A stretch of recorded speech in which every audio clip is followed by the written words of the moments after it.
So as you're watching right here, Tristan Lane with probably one of the craziest crashes this year. For one, for himself.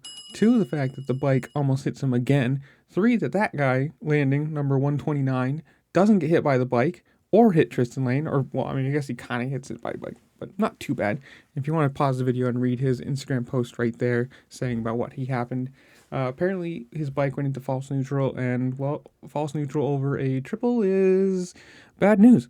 But it's crazy the fact that, like, in a triple, he's probably, 30 feet in the air, full send, false neutral, bike, absolutely no control at that point, and lands with only, like, a sprained ankle.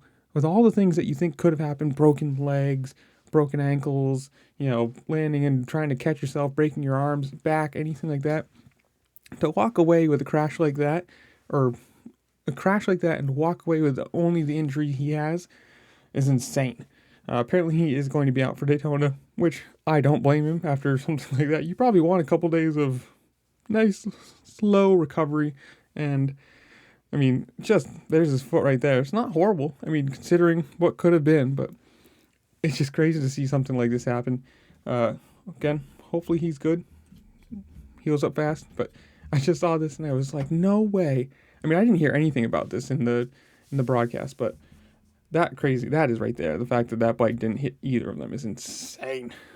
Oof. Well, with that, I see y'all later. Peace.